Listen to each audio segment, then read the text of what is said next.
بسم اللہ الرحمن الرحیم صلی اللہ علیہ نبی الکریم وعلی آلہ وصحبہ اجمعین اما بعد. My Umrah trip observations and lessons, part 6, remaining items.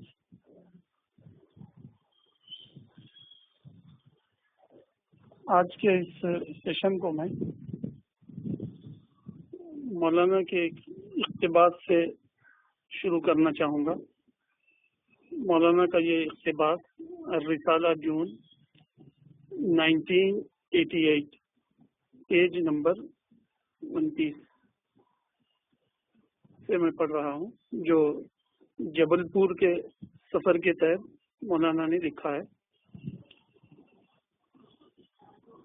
مولانا نے یہاں لکھا ہے، سفر عام طور پر دو قسم کے ہوتے ہیں، تفریح یا تجارت، مگر تیسری زیادہ اہم قسم اس میں چھوٹ گئی ہے اور وہ ہے عبرت.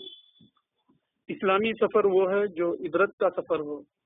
اس کا مطلب یہ نہیں ہے کہ آدمی اسی اعلان کے ساتھ اپنے گھر سے نکلے کہ وہ عبرت حاصل کرنے کے لیے باہر جا رہا ہے.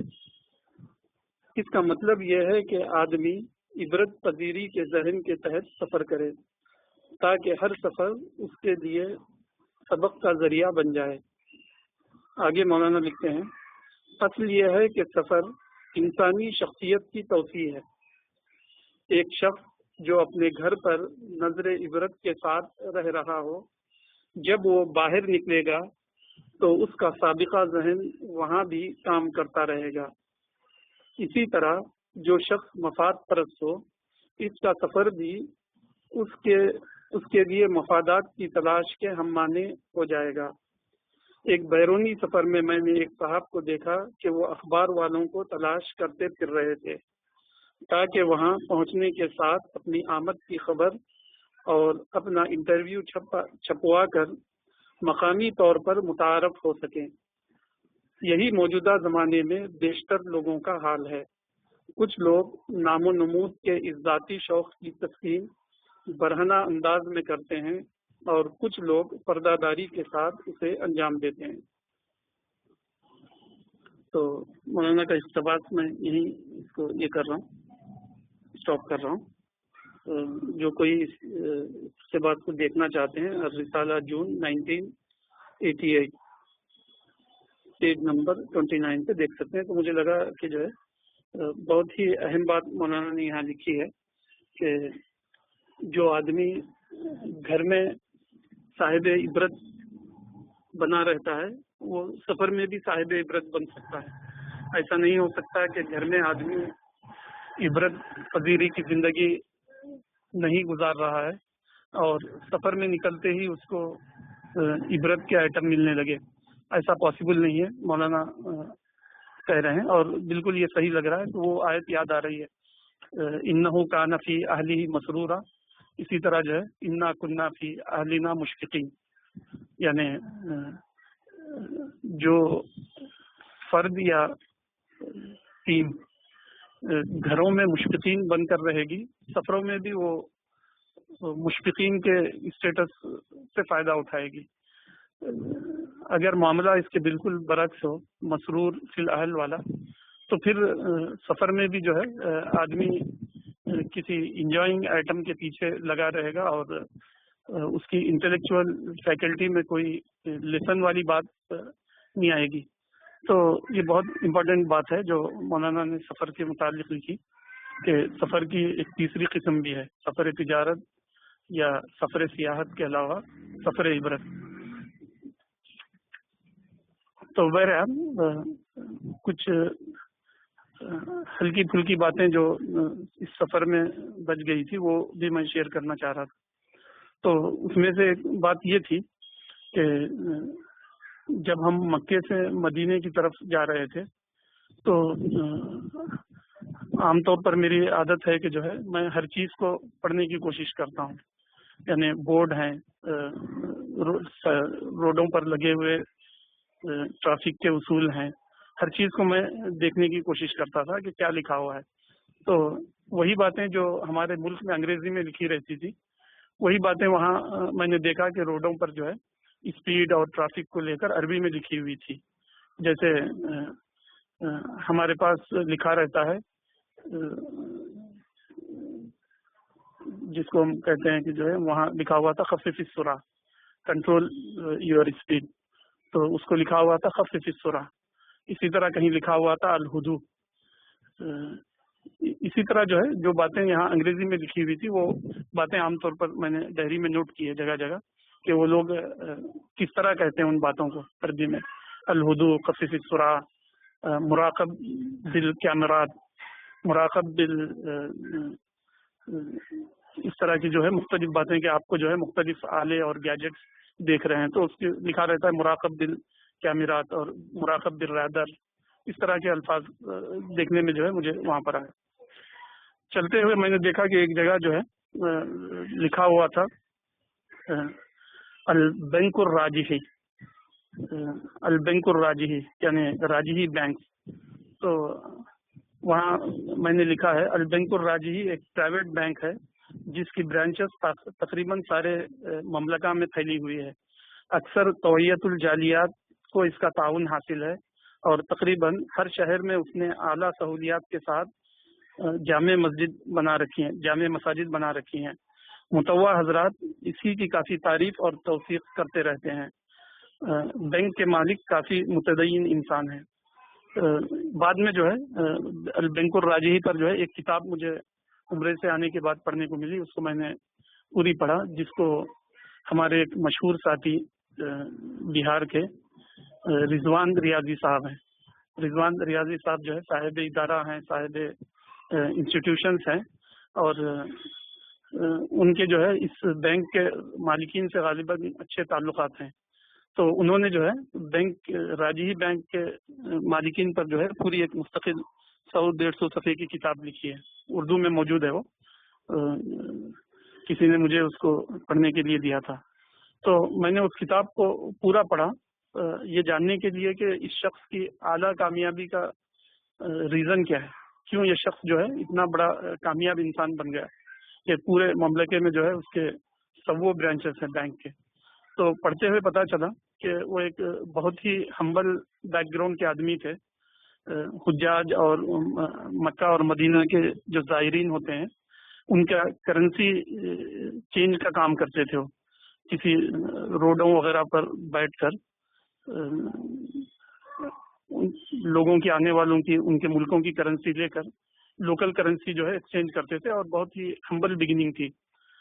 بعد میں جو ہے انہوں نے کافی ترقی کی اور سعودی عرب کا جو سب سے بڑا جو بینک نیٹ ورک ہے وہ راجحی بینک ہے. تو اتنی بڑی ان کی ترقی کا راز کیا ہے، اس سلسلے اس بات کو میں جاننا چاہتا تھا. تو پڑھتے ہوئے جو ہے بہت ساری باتوں کے ساتھ ایک بات ملی کہ بینک کے جو فاؤنڈر تھے، ان کے والد جو ہیں وہ ہمیشہ جو ہے ایک دعا کرتے تھے. تو مجھے لگا کہ وہ دعا جو ہے اصل میں ان کی اعلیٰ کامیابی کا ذریعہ ہے. تو ان کی دعا یہ ہوتی تھی اللہم ارزقنی وارزق بی الناس، اے اللہ مجھے روزی دے اور میرے ذریعے جو ہے بے شمار انسانوں کو روزی دے. تو اچانک میں جو ہے یہاں پر بہت اسٹرائک ہو گیا کہ بچپن سے لے کر اب تک جو ہے ہم نے تو صرف یہی دعا کی اللہم ارزقنی، کبھی یہ دعا نہیں کی کہ ورزق بی الناس، اللہم ارزقنی ورزق بی الناس. غالباً جو ہے یہی وہ پوائنٹ ہے جس سے دو انسانوں کے بیچ میں فرق واقع ہوتا ہے کہ ایک انسان جو ہے زندگی بھر جو ہے اللہم ارزقنی ورزق اہلی کی دعا میں رہتا ہے، دوسرا انسان وہ ہے جو اللہم ارزقنی ورزق بی الناس کا اس کا ایٹیٹیوڈ ہوتا ہے. تو ایٹیٹیوڈ میٹرز. ہم کہہ سکتے ہیں کہ جو ہے کہ چھوٹی یا بڑی کامیابی کا تعلق جو ہے انسان کی ذہنی افق سے ہے، اس کا انٹلیکچوئل ہورائزن جو ہے کیسا ہے. اگر چھوٹا ہورائزن ہے تو وہ چھوٹی کامیابیاں حاصل کرتا ہے، اور اگر بڑا ہورائزن ہے تو وہ بڑی کامیابیاں حاصل کرتا ہے. تو مجھے وہ واقعہ یاد آیا کہ ایک عربی رسول اللہ کے زمانے میں مدینہ آیا، کسی نے اس کو کوئی ریسپانس نہیں دیا، کوئی ریسپیکٹ نہیں دیا. رسول اللہ سے ملاقات ہوئی تو رسول اللہ نے کافی اچھا ریسپانس دیا. تو وہ مسجد میں دعا کر رہا تھا نماز کے بعد کہ اللہم صلی علیہ وعلی محمد، اے اللہ مجھ پر رحم کر اور پھر محمد پر رحم کر، ولا تسلی بعدنا احدن، اور پھر ہم دونوں کے علاوہ کسی پر تو جو ہے رحم نہ کر۔ تو مجھے لگا کہ جو ہے یہی ذہنی افق جو ہے بعد میں یہ عربی والا جو ہے سارے علماء اور پوری امت پر چھا گیا۔ سارے مسلمان جو ہے اللہم ارزقنی اللہم اہدنی تو جانتے ہیں، اور جب وہ دوسروں کی بات کرتے ہیں تو شتت شملہم کے ایٹیٹیوڈ سے جو ہے خدا سے مانگتے ہیں لوگوں کے لیے۔ تو یہی غالباً وہ ریزن ہے جس کی وجہ سے مسلمان جو ہے اس دور کے اندر اس تخلف اور ذہنی دیوالیے پن کا شکار ہے۔ تو دوبارہ جو ہے ہمیں ایسے افراد اور ایسے انسان بنانے کی ضرورت ہے جو یہ کہیں کہ اللہم اہدنی واہدی بی الناس، کہ اللہ مجھے ہدایت دے اور میرے ذریعے ہزاروں انسانوں کو ہدایت دے۔ اللہ میرے ذریعے اہل چین اور جو ہے اہل امریکہ اور اہل افریقہ اور اہل ایشیا ان سب کو ہدایت دے دے۔ تو غالباً جو ہے جب ہم اس طرح اپنا مائنڈ سیٹ بنانے میں کامیاب ہوں گے، جیسے صالح راجحی نے جو ہے راجحی بینک کے اونر نے اپنے بزنس کو لے کر اس لمیٹیشن کو ختم کیا اپنے ذہن سے، اور انہوں نے جو ہے میرے ذریعے ہزاروں لوگوں کو رزق دے، اس دعا کے ساتھ انہوں نے اپنا کام شروع کیا، وہ اعلیٰ کامیابی پہنچے۔ اسی کی توسیع کرتے ہوئے اگر ہم جو ہے آگے بڑھیں تو غالباً جو ہے ایسا ہو سکتا ہے کہ جو ہے ہم صالح راجحی سے زیادہ بڑے اچیورس جو ہے پیدا کر سکیں، اور جو ہے امت کو جو ہے ایک سکسیس کی نیو ہائٹ پر لے جا سکیں۔ ایسا پاسبل ہے، لیکن جو اس کے پیچھے جو ہم کو کرنا ہے وہ مائنڈ سیٹ والے کام پر ہم کو نظر رکھنی ہوگی۔ اسی طرح آگے گزرتے ہوئے جو ہے ایک جگہ ایک بورڈ دکھائی دیا، رابطۃ العالم الاسلامی۔ تو رابطہ عالم اسلامی کو ہم جو ہے بہت پہلے سے جامعہ عمر آباد کے زمانے سے ہی جانتے ہیں کہ ایک بڑی آرگنائزیشن ہے جو پوری دنیا میں ورک کرتی ہے۔ رابطہ عالم اسلامی اسی کی ونگ ہے وامی، یعنی یوتھس، پوری دنیا کے جو مسلم یوتھس کو آرگنائز کرنے والی ایک آرگنائزیشن ہے، جو سارے عرب ممالک اور مختلف مسلم ممالک کے نوجوانوں وغیرہ کو لوگ آرگنائز کر کے پوری دنیا میں موبلائز کرنے کی کوشش کرتے ہیں۔ ایک بورڈ اس طرح دکھائی دیا تو مجھے اچانک یاد آیا کہ رابطہ عالم اسلامی تو ہم بہت پہلے سے سنتے تھے، اس کی یہ آفس ہے۔ اسی طرح آگے بڑھتے ہوئے ایک جگہ جو ہے دکھائی دیا مسجد عائشہ یا مسجد التنعیم۔ تو مسجد التنعیم جو ہے وہی جگہ ہے جہاں حاجی جو ہے بار بار جا کر جو ہے احرام باندھ کر عمرہ اور مناسک کو دوبارہ کئی بار 6 بارہ اور کئی عمرے کرتے رہتے ہیں۔ تو مسجد التنعیم کو دیکھتے ہی جو ہے میرے ذہن میں ایک خیال آیا، مسجد التنعیم جو ہے دین یسر کا ظاہرہ، یعنی مسجد تنعیم یہ بتا رہی ہے کہ یہ دین جو ہے ایک یسر دین ہے، نہ کہ عسر دین، تکلیفوں میں ڈالنے والا دین نہیں ہے بلکہ آسانیاں دینے والا دین ہے۔ تو حضرت عائشہ کو جو مسئلہ پیش آیا تھا حیض وغیرہ کا، تو اس کی وجہ سے وہ بہت پریشان ہو گئی۔ تو اللہ کے رسول صلی اللہ علیہ وسلم نے کہا کہ پریشان ہونے کی ضرورت نہیں ہے، انتظار کرو، اور پھر جب جو ہے آپ طہر کی حالت میں آ جائیں تو اس جگہ سے جو ہے دوبارہ احرام باندھ کر جو ہے باقی مناسک ادا کرنا۔ تو گویا کہ جو ہے مسجد عائشہ جو ہے دین یسر کا ظاہرہ ہے۔ تو لیکن مسلمانوں نے جو ہے ہر یسر کی چیز کو عسر میں کنورٹ کرنا اور ہر چیز کو جو ہے فن کی شکل دے کر جو ہے لوگوں کو مشقتوں میں ڈالنا جو ہے اس وتیرے کو ہمارے فقہا اور غالباً علماء نے یہ کیا، اختیار کیا۔ تو مسجد تنعیم جو ہے وہ دین یسر کا ظاہرہ تھی، لیکن فقہا اور علماء کے پاس وہ دین عسر کا ظاہرہ ہے۔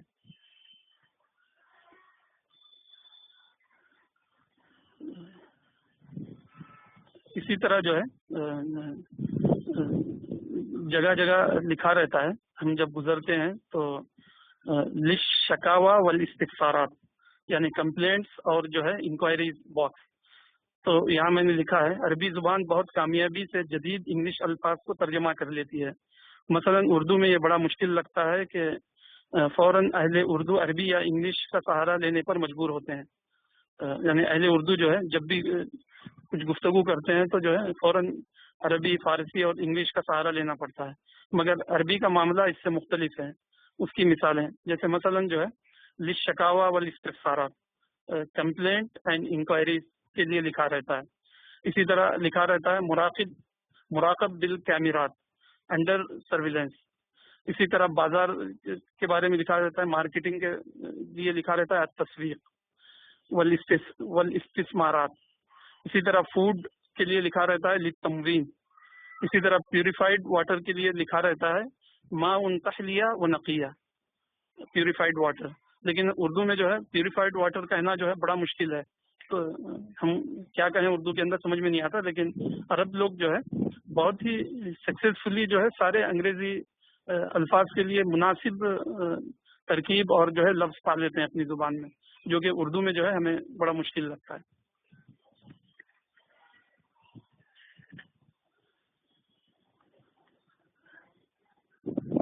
اسی طرح جو ہے ایک جگہ جو ہے چلتے ہوئے میں نے دیکھا لکھا ہوا تھا your food is in safe hand. ایک فوڈ کی کمپنی پر یہ جملہ لکھا ہوا تھا کہ your food is in safe hand. کوئی پیکیجنگ کمپنی تھی فوڈ کی، تو ان کی گاڑیاں وغیرہ ان کے یہ چل رہے تھے جس کو آٹو یا ٹرانسپورٹ وہیکل جس کو کہتے ہیں. تو جگہ جگہ جو ہے اس کمپنی کا جو ہے سلوگن یہ تھا your food is in safe hand, کہ تمہاری غذا جو ہے سیف ہینڈ میں ہے. تو اس سے میرا ذہن منتقل ہوا حضرت ابراہیم و اسماعیل سے کیے گئے وعدے کی طرف میرا ذہن گیا، اور مجھے حضرت ابراہیم کی وہ دعائیں یاد آنے لگی. Your provision is in safe hand. گویا کہ اللہ تعالیٰ نے جو ہے حضرت ابراہیم اور کی نسل سے جو ہے کنعان اور مکہ کی وادیوں میں یہی بات کہی تھی کہ your food is in safe hand, don't worry. ہم جو ہے اس طرح کرتے رہیں گے. تو اسی کی توسیع کے طور پر جو ہے چلتے ہوئے جو ہے ہم یمبو ایک شہر ہے جو مکہ اور مدینہ کے بیچ میں دکھائی دیتا ہے. تو یمبو کے نام کے ساتھ جو ہے لکھا رہتا ہے یمبو الصناعیہ بعض جگہ، یعنی انڈسٹریل ٹاؤن، صنعتی شہر، صنعتی ٹاؤن. تو گویا کہ جو ہے اللہ تعالیٰ نے جو ہے حضرت ابراہیم سے جو وعدہ کیا تھا، عرب میں جو ہے اس کے جگہ جگہ اس کے مظاہر دکھائی دیتے ہیں. مثلا یمبو پہنچنے سے پہلے میں نے دیکھا کہ زمین سے جو ہے بہت بڑی بڑی آگ کے شعلے نکل رہے ہیں. یعنی زمین سے ایسا لگ رہا ہے کہ جو ہے آگ کے شعلے ابل رہے ہیں. تو میں نے پوچھا یہ کیا ہے؟ تو لوگوں نے بتایا کہ یہ جو ہے گیس کے وہ یہ ہے وہ سوراخ جہاں سے گیس نکلنے کی وجہ سے جو ہے آگ کے جیسا منظر دکھائی دیتا ہے اور جو ہے آگ لگ جاتی ہے وہاں پر. تو گویا کہ جو ہے اللہ تعالیٰ نے حضرت ابراہیم سے یہ کہا تھا کہ بظاہر تو تمہاری نسلوں کو ہم ڈیزرٹ کے ایریا میں بھیج رہے ہیں، لیکن اس ڈیزرٹ کے نیچے جو ہے ایک انڈسٹریل ایج کا فوڈ رکھا ہوا ہے جو پورے سائنٹیفک ایج کے لیے ضروری ہو جائے گا. تو ایسا ایک فوڈ جو ہے تمہارے زمین کے خزانوں میں ہم نے رکھ دیا ہے. وہ کان ابوہما صالحا، جیسا کہ موسیٰ اور خضر کے واقعے میں ہے کہ جو ہے اس دیوار کے نیچے خزانہ تھا. تو گویا کہ حضرت ابراہیم سے اللہ نے یہ کہا کہ جو ہے اس زمین کے نیچے جو ہے ہم نے آئل کے ذخیرے رکھ دیے ہیں جس کو جو ہے تمہاری مستقبل کی اولاد استعمال کرے گی، اور ساری دنیا میں جو ہے اس سے اسلام کی نصرت اور مدد کا کام ہوگا، جس کی ایک مثال جو ہے بینک الراجحی بھی ہے، جس کے تحت جو ہے ہزاروں علماء اور دعات اور مبلغین جو ہے پوری دنیا میں کام کر رہے ہیں.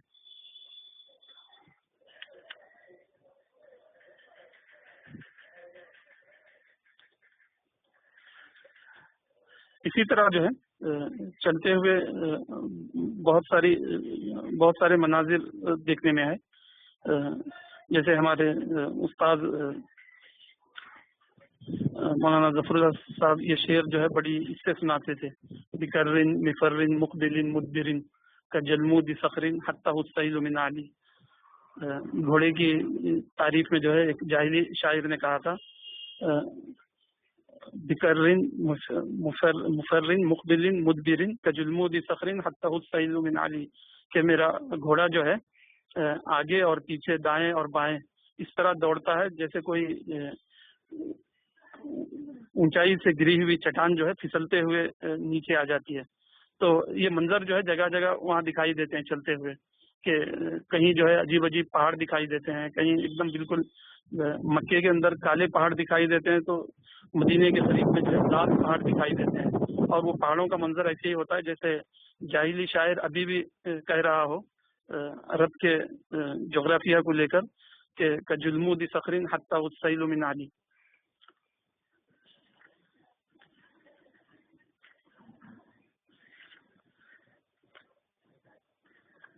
اسی طرح جو ہے ایک مصری صاحب سے ملاقات ہوئی، وہ مصر کے اندر مدرس ہیں، ٹیچر ہیں.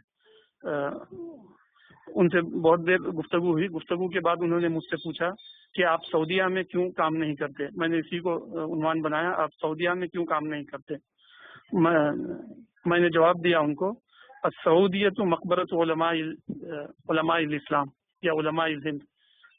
عام طور پر ہندوستان کے اندر یہ کہا جاتا ہے کہ ہمارے جس طرح سیکولر قابل لوگ آسٹریلیا اور امریکہ کینیڈا نکل جاتے ہیں، جس کو برین ڈرین کہا جاتا ہے آج کل، برین ڈرین یعنی ذہین لوگوں کا جو ہے بہہ کر کسی دوسرے ملک کو چلے جانا.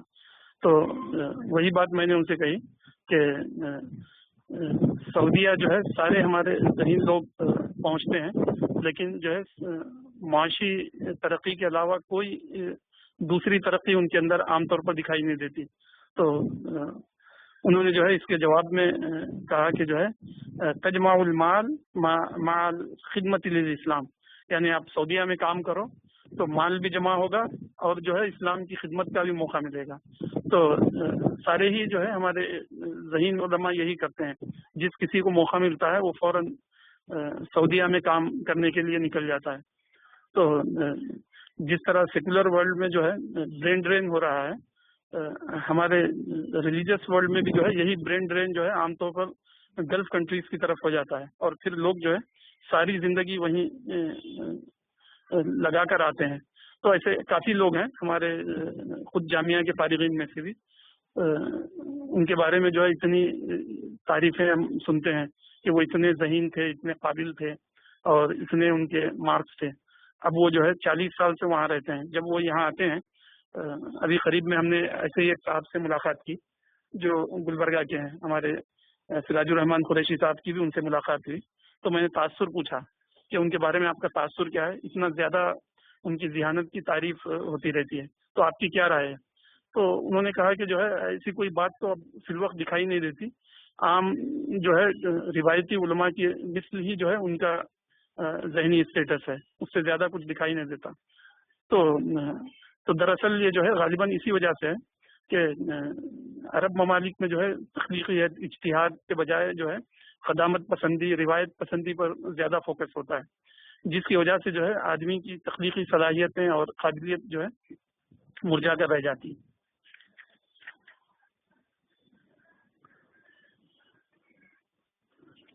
اسی طرح جو ہے ہر وقت جو ہے کچھ ان علاقوں کو دیکھنے کے بعد ذہن میں جو ہے کچھ نئی نئی باتیں آتی تھی.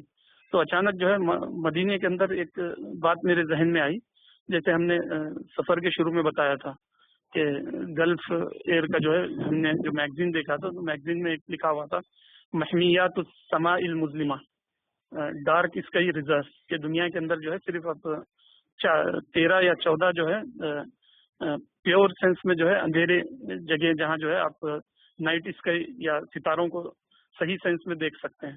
تو انہوں نے اس کا نام دیا تھا ڈارک اسکائی ریزرو.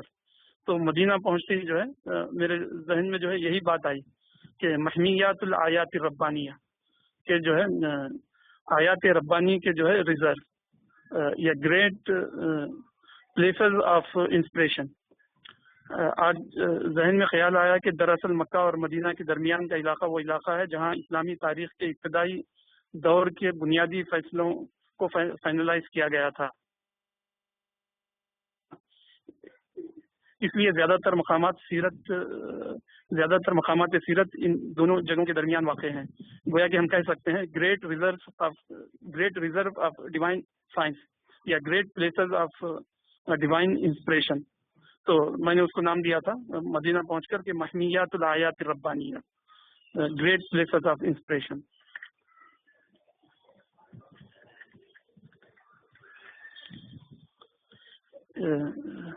اسی طرح جو ہے یامبو کے قریب میں جو ہے کہیں ایک جگہ میرا جانا ہوا تھا، تو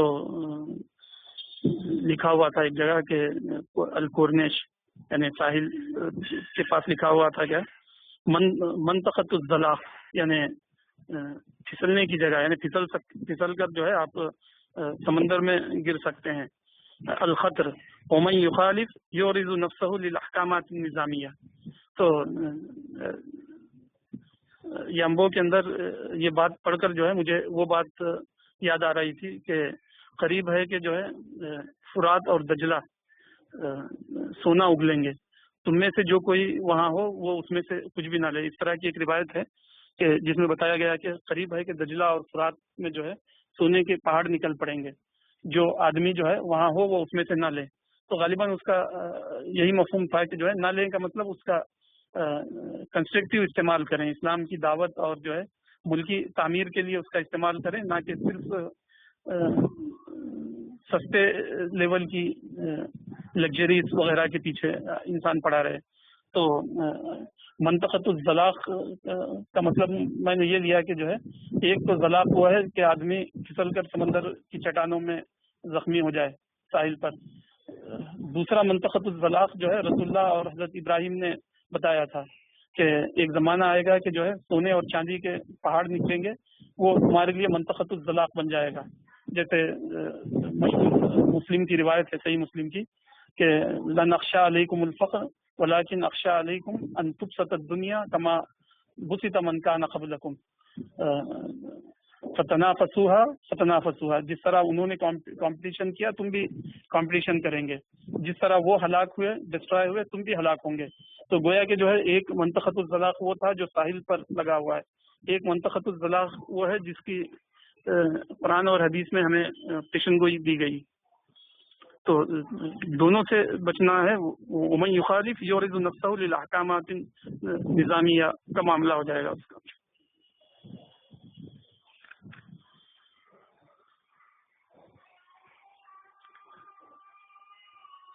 ایک صاحب سے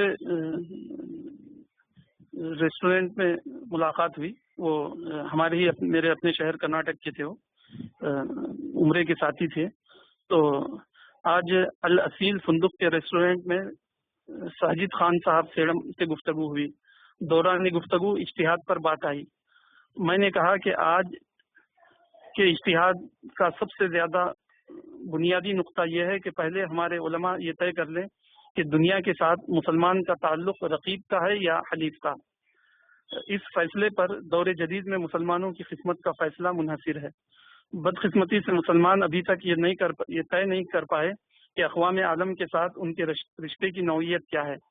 اگر ہم دنیا کو مدعو مانتے ہیں اور دائی اور مدعو کے رشتے پر کھڑے ہونا چاہتے ہیں تو ہم شاتم رسول کو قتل نہیں کر سکتے. وَلَنَصْبِرَنَّ عَلَىٰ مَا آذَيْتُمُونَا پر کاربن ہو کر رہنا پڑے گا. مرتد کو قتل نہیں کیا جا سکتا کیونکہ تھاٹس کرائم پر اسلام میں کوئی سزا نہیں ہے. فَمَنْ شَاءَ فَلْيُؤْمِنْ وَمَنْ شَاءَ فَلْيَكْفُرْ. تو میں نے ایک بات یہ لکھا کہ our relation with fellow citizens of world، کہ ہمارے ہم وطن یا ہم دنیا ہم گلوب جو قومیں ہیں جو افراد ہیں ان کے ساتھ ہمارے ریلیشن کو جو ہے جب تک مسلم ذہن پازیٹیولی طے نہیں کرے گا اس وقت تک جو ہے کوئی بھی بڑا کام جو ہے مسلمان ملک اور مسلمان افراد ادا نہیں کر پائیں گے. سب سے پہلے جو طے کرنے کی چیز ہے وہ یہی ہے کہ ہمارا ریلیشن جو ہے اہل دنیا کے ساتھ کیا ہے، مدعو کا ہے یا رقیب اور حریف کا ہے. تو وہ صاحب جو ہے اس بات کو سمجھ پائے اور انہوں نے کہا کہ میں اس پر غور کروں گا.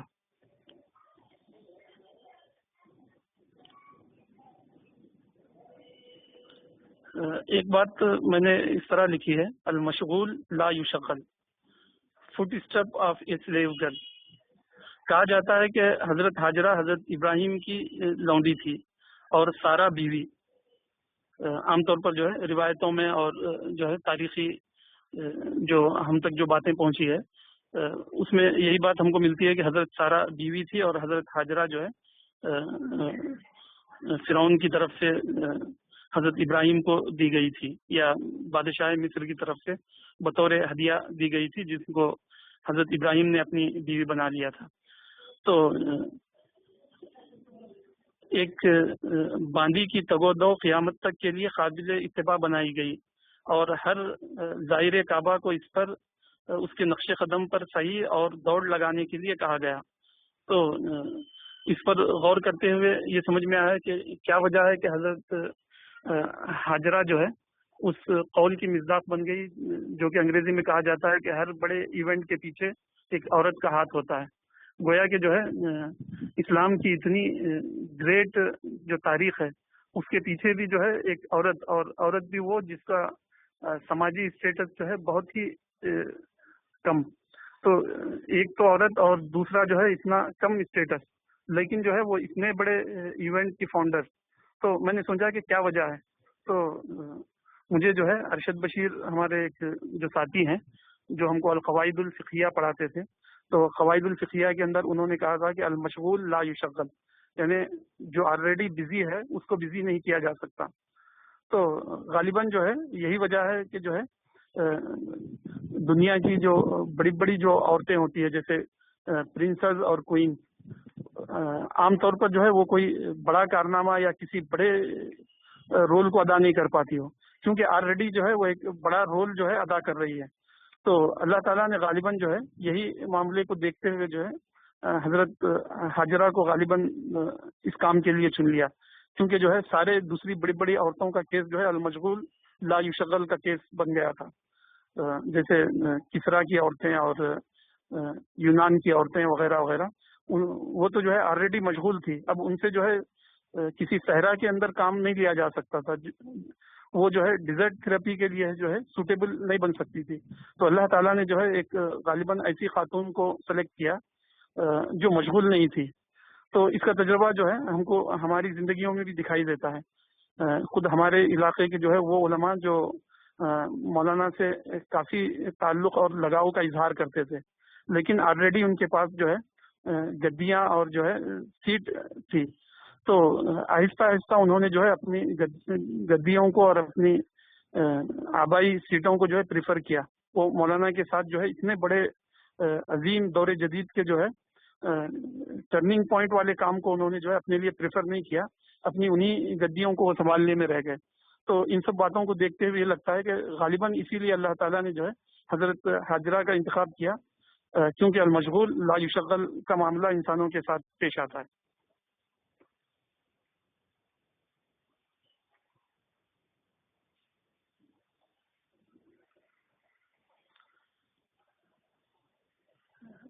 اسی طرح جو ہے ایک ڈائری میں میرے ایک آئٹم لکھا ہوا ہے مسجد نبوی کی لائبریری. مسجد نبوی میں ایک بہت بڑی لائبریری فرسٹ فلور پر ہے. میں نے مشاہدے کے بعد پایا کہ قدماء کی کتب کے علاوہ وہاں کچھ نہیں، اگرچہ جغرافیہ وغیرہ کا سیکشن بھی موجود ہے، مگر ساری کتب عربی میں ہیں اور پڑھنے والے سارے عربی مطالعہ کرنے والے ہیں. میں نے کمنٹ کے خانے میں لکھا، وہاں پر جو کمنٹ کی جو یہ تھی رجسٹر رکھا ہوا تھا کہ کمنٹ کیجیے، تو کمنٹ کے خانے میں میں نے لکھا کہ جو ہے ماڈرن ڈیٹا از لیکنگ، کہ جدید جو ہے مواد یا جدید کتابیں جو ہے اس لائبریری میں نہیں ہے، صرف قدماء کی کتابیں ہیں جو اسلامیات سے تعلق رکھتی ہے. یعنی انگریزی کی کتب موجود نہیں ہے، اگرچہ کہ اردو اور انگریزی اور انڈونیشین بنگالی کا ایک چھوٹا سا سیکشن بھی موجود ہے، مگر وہاں کتابیں بالکل کم تعداد میں ہیں. تو میں نے جو ہے لکھا مسجد نبوی کی لائبریری کے لیے عنوان لائبریری آف کلاسیکل لٹریچر، یعنی دور وسطیٰ کی جو ہے کتابوں کا جو ہے کتب خانہ، کلاسیکل لٹریچر کی لائبریری، نہ کہ واقعی معنی میں آج لائبریری کا جو کانسیپٹ ہے ماڈرن ورلڈ کے اندر اس معیار پر جو ہے وہ لائبریری نہیں اترتی ہے. صرف کلاسیکل لٹریچر کی لائبریری اس کو کہا جاتا ہے۔ اکثر اسلامی لائبریریوں میں خدمہ کی کتابیں ہوتی ہے۔ آیات آفاق و انفس اور جدید افکار پر جو بے پناہ جاندار لٹریچر آیا ہے، اس سے یہ لائبریریاں اور اس کے مستفیدین ناواقف ہوتے ہیں۔ یہی حال مکہ کی لائبریری کا بھی ہے، جو حرم کے باب السلام کے سامنے واقع ہے۔ تو چاہے مکہ کی لائبریری ہو چاہے مدینے کی لائبریری ہو، دونوں کے بارے میں جو ہے ہم یہ کہہ سکتے ہیں کہ جو ہے وہ عربی مطالعہ دانوں کے لیے ہے، اور وہ بھی صرف قدماء کی لٹریچر پڑھنے والوں کے لیے۔ تو عرب جامعات سے یا عرب جامعات میں جو لوگ کام کرتے ہیں، کیوں ان کی وائٹیلٹی، کیوں ان کے اندر جو ہے نشاط اور ذہنی ارتقاء رک جاتا ہے؟ غالباً اس کا سبب یہ ہے کہ وہ صرف جو ہے قدماء کی کتابیں پڑھتے ہیں اور اس کی مہارت حاصل کرنے کو جو ہے ماہر ہونا سمجھتے ہیں، جس کی وجہ سے وہ بہت بڑے بڑے دور جدید کے خیر سے جو ہے ناواقف ہوتے ہیں، اور ان کی گفتگو اور ان کی ساری سرگرمیاں جو ہے بالکل جو ہے ایسا لگتا ہے کہ وہ عربی کے ماڈل پر گئی ہے، جس نے کہا تھا کہ اللہم صلی علیہ وعلی محمد ولا تصلی بعدنا احد والا ذہن جو ہے بن جاتا ہے، جس کی وجہ سے۔ تو یہ لائبریریاں بتا رہی ہے کہ کس قسم کا جو ہے پروڈکشن ہمارے اسلامی ادارے جو ہے پروڈیوس کرتے ہیں۔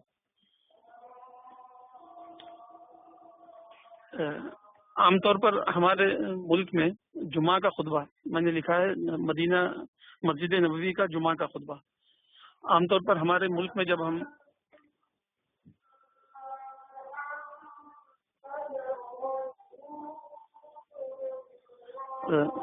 جمعہ کا خطبہ جب ہم سنتے ہیں ہمارے ملکوں میں، تو بہت ہی دھواں دار اور جاندار ہوتا ہے، یعنی اس کے اندر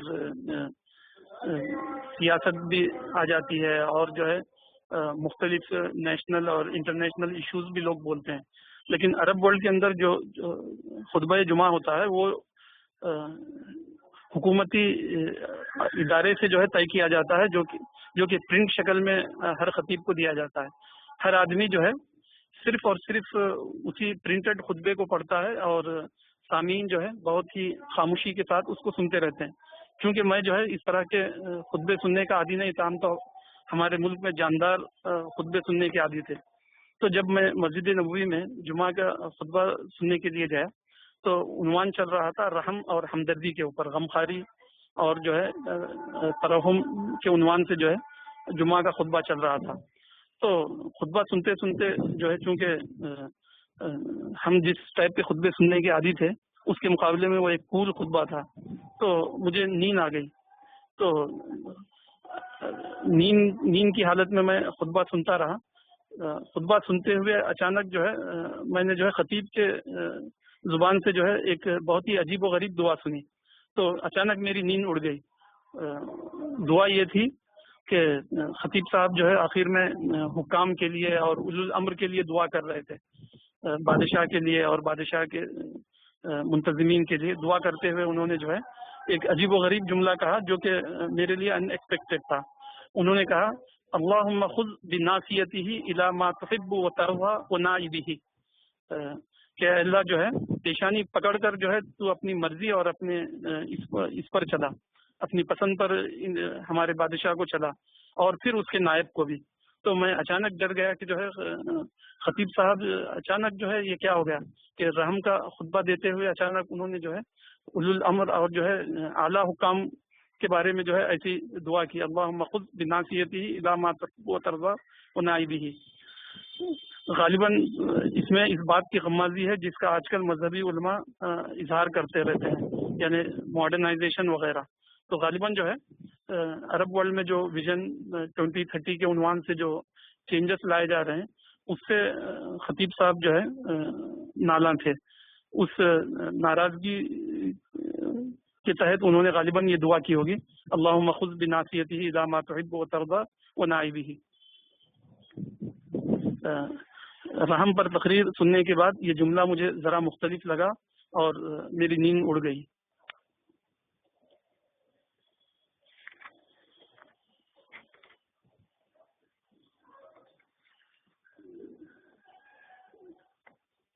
اسی طرح جو ہے ایک بات جو مجھے وہاں میں نے نوٹ کیا، حرم مکی اور مدنی دونوں میں، تو اس کو میں نے اس عنوان کے تحت لکھا ہے نان وائٹل ایٹیٹیوڈ، یعنی نشاط اور چوکسی چہروں پر دکھائی نہیں دیتی لوگوں کے۔ حرم مکی اور مدنی ہزاروں زائرین کو دیکھا، مشرقی بھی مغربی بھی، مگر ان کے چہروں پر وہ جولانی اور تازگی نظر نہیں آتی جو عقبہ بن نافع، خالد بن ولید، ابو عبیدہ بن الجراح وغیرہ میں دکھائی دیتی تھی۔ اس کا سبب کیا ہے؟ میں سوچتا رہا۔ غالباً اس کا سبب ذہنی افق کی لمیٹیشن ہے۔ جب اہل یورپ کو جدید صنعت کی دریافت ہوئی اور خام مال کی ضرورت پیش آئی تو انہوں نے جو ہے زمین کے سارے کارنرز کو ایکسپلور کر لیا، جس کو کولمبس ایکسچینج کا زمانہ کہا جاتا ہے۔ اس دور میں انہوں نے دنیا کے سارے حدب ناپ لیے اور ہر مسافت کو انہوں نے پاٹ لیا۔ یہی حال مسلمانوں کا بھی ہو سکتا ہے اگر وہ سائنسی علوم حاصل کر کے اسلام کی نئی معنویت کو جان لیں اور دنیا کی قوموں کو اس نئی معنویت سے واقف کرانے کے لیے نکل کھڑے ہوں، جیسا کہ دور اول میں ہوا تھا۔ تو جب ویسٹرن نیشن نے صنعت کو دریافت کر لیا تو ان کو خام مال کی ضرورت پیش آئی۔ خام مال کی ضرورت نے ان کو زمین کے ہر کارنر کو ناپنے اور وہاں پہنچ کر خام مال حاصل کرنے پر اکسا دیا۔ یہی معاملہ جو ہے عربوں کا اس وقت پیش آیا جب انہوں نے رسول اللہ کے ذریعے ایک گریٹ آئیڈیالوجی پالی۔ سارے انسانوں کو جس آئیڈیالوجی کی ضرورت تھی اس آئیڈیالوجی کو سب سے پہلے عربوں نے پایا۔ اس دریافت نے اور اس یافتگی نے ان کو جو ہے پوری زمین پر پھیلا دیا۔ جیسے ہم کہتے ہیں خالد بن ولید، عقبہ بن نافع، ابو عبیدہ بن الجراح وغیرہ وغیرہ۔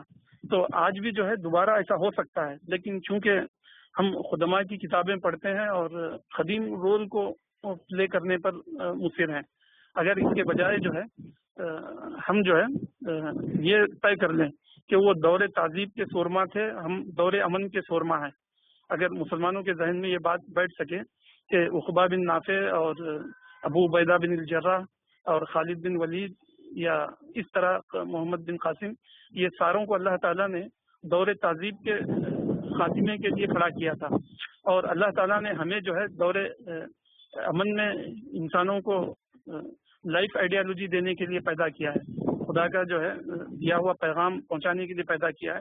اگر ہم اس دریافت کو پا سکیں جیسے کہ مولانا نے پایا تھا، اور مولانا نے کہا تھا کہ جو ہے اس دریافت کو جو ہے جو لوگ سمجھ پائیں گے وہ تاریخ میں اخوان الرسول کہے جائیں گے، جس کی پیشن گوئی اللہ کے رسول صلی اللہ علیہ وسلم نے آلریڈی دی ہے، لیکن وہ اخوان الرسول بننے کی یہ شرط ہے کہ دور امن کے رول کو آدمی جو ہے اللہ بصیرہ جان سکے، وہ جو ہے دریافت کی شکل، دریافت کی سطح پر اخوان رسول کے رول کو جو ہے وہ اگر ڈسکور کر سکا تو دوبارہ جو ہے زائرین اور حجاج کے چہرے پر جو ہمیں تازگی اور جولانی کی کمی جو دکھائی دیتی ہے وہ دور کی جا سکتی ہے۔ تو میں نے یہاں لکھا ہے وائٹالٹی کوڈ بی ری جنریٹڈ، کہ تازگی دوبارہ جو ہے پیدا کی جا سکتی ہے۔ اور اس انگریز نے جیسا کہ کہا تھا کہ قرآن نے جو ہے 7ویں صدی عیسوی میں انقلاب برپا کیا، یہ ایک حقیقت ہے، لیکن اب قرآن کے ذریعے کوئی بڑا انقلاب آ نہیں سکتا، کیونکہ جو ہے قرآن ایک اسپینٹ فورس ہے۔ تو اس انگریز کی جو یہ ہے مایوسی قرآن کو لے کر، اس کا جواب جو ہے دیا جا سکتا ہے کہ قرآن جو ہے ایکسپینٹ فورس نہیں بلکہ وہ جو ہے پوری طرح ایک مکمل کتاب ہے جو آج بھی جو ہے وائٹالٹی کو جو ہے جنریٹ کر سکتی ہے اور ساری دنیا کے لیے امن اور کامیابی کا جو ہے پیغام دے سکتی ہے۔ لیکن جو ہے یہ صرف اس وقت ممکن ہے جبکہ ہم صرف عقبہ بن نافع اور خالد بن ولید والے ماڈل میں نہ پھنسیں، بلکہ ہم یہ سمجھ سکیں کہ وہ دور تہذیب کے رول کو انہوں نے پلے کیا، دور امن کے رول کو ہمیں پلے کرنا ہے۔ تو غالباً جو ہے اسی دریافت پر جو ہے مسلمانوں کی اسپینٹ فورس کی اسٹیٹس جو ہے ختم ہو سکتی ہے، ورنہ جو ہے دوسرا کوئی ذریعہ ہمیں دکھائی نہیں دیتا کہ اسپینٹ فورس کا معاملہ جو ہے سالو کیا جا سکے۔ ایک منٹ۔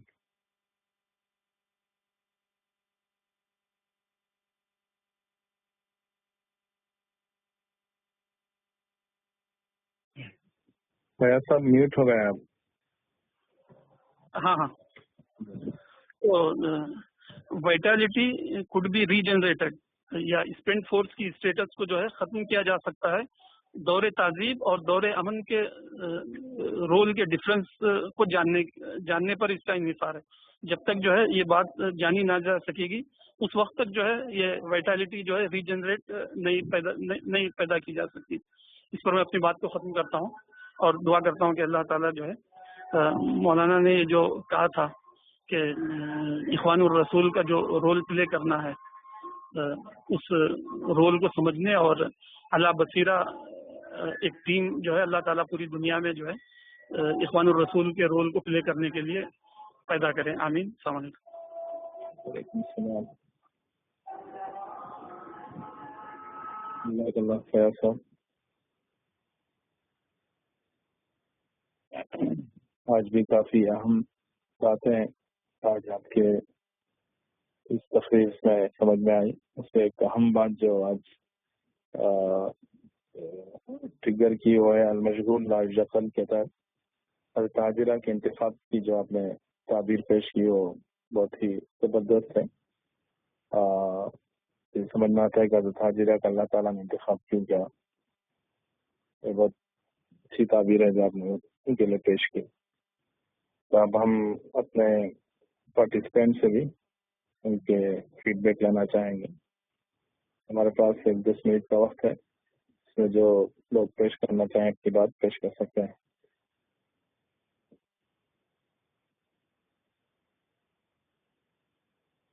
تو میں ہی نام لیتا ہوں. عبدالسلام صاحب آپ کچھ کہیں.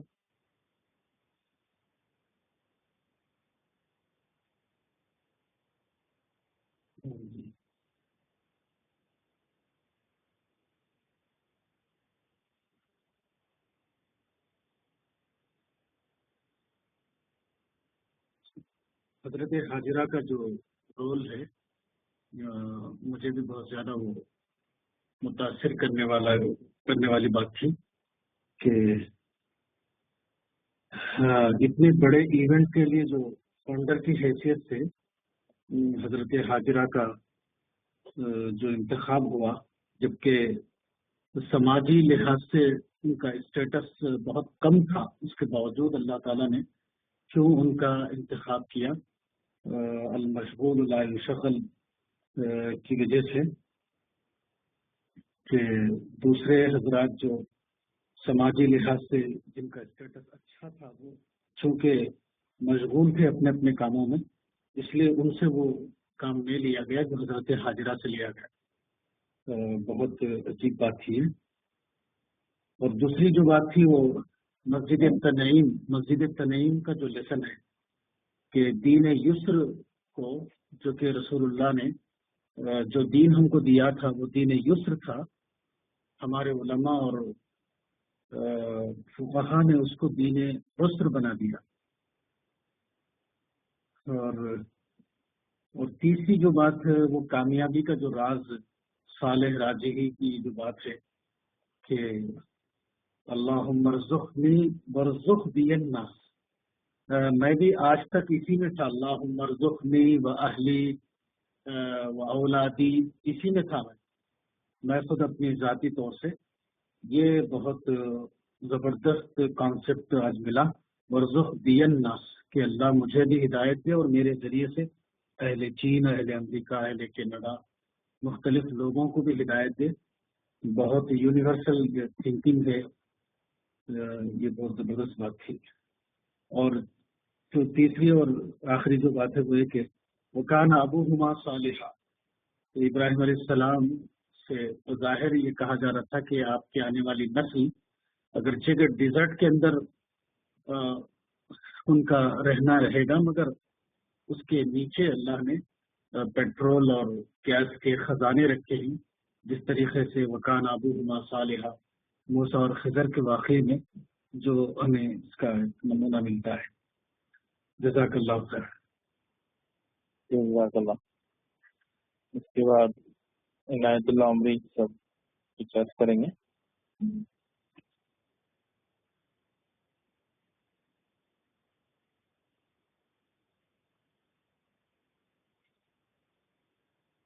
عنایت صاحب.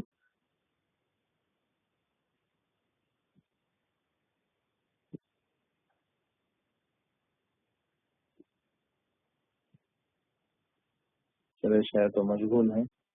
عبد الباسط.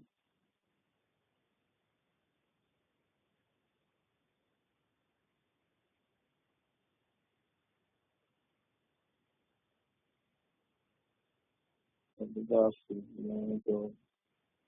صاحب.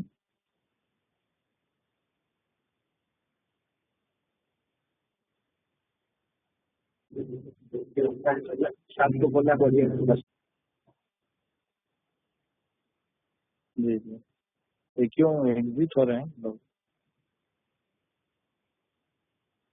تو ظہیر صاحب ہیں. ہاں ظہیر صاحب.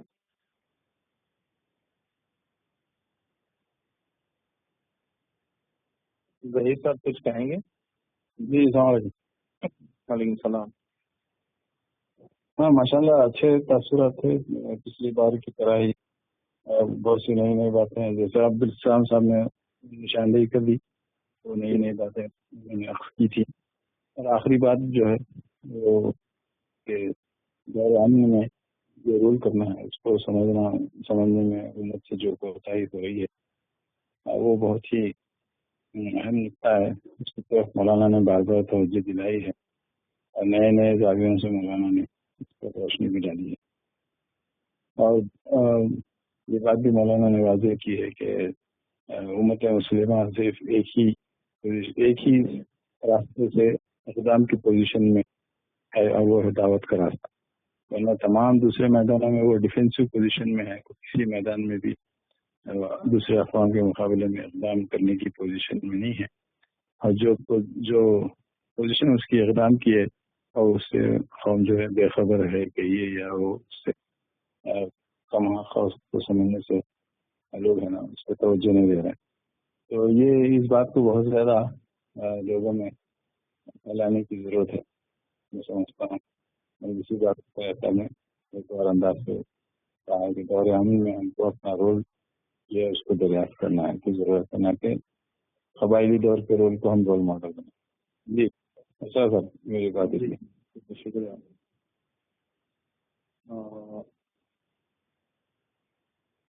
فیض قادری صاحب. جی السلام علیکم و رحمۃ اللہ وبرکاتہ. ذاتی طور پر میرے لیے بھی بہت ہی مفید رہا آج کا سیشن بھی. خاص کر وہ جو تمہید مولانا کے اقتباس کو بطور تمہید باندھا تھا وہ بہت زبردست تھا. شاید اسرار صاحب نے بھی اس کو شیئر بھی کیا ہے.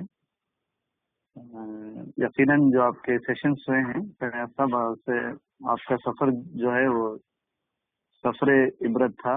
یہ پوری طرح واضح ہو جاتا ہے.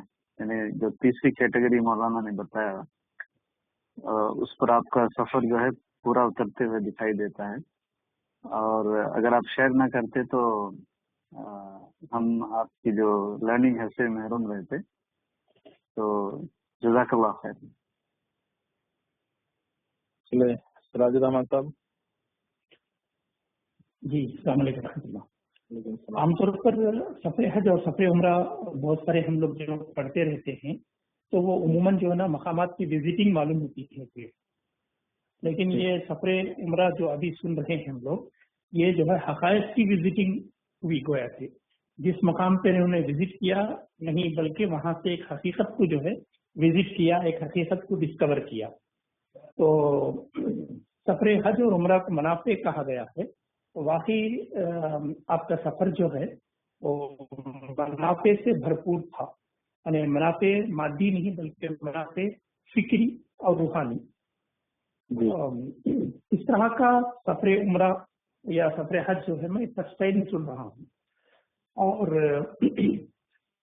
حضرت خضر کی کشتی, حضرت مریم, حضرت حاضرہ, سماجی اسٹیٹس تو ان کا نہیں تھا لیکن خدا نے اپنے مشن کے لیے جو ہے ان کو منتخب کیا. تو یہ بہت ہی غور طلب بات ہے کہ جو ہے نا خدا ظاہر کو نہیں حقیقت کو دیکھتا ہے. لحوم خدا تک نہیں پہنچتے بلکہ جو ہے تقویٰ پہنچتا ہے. تو سنجیدگی جو ہے نا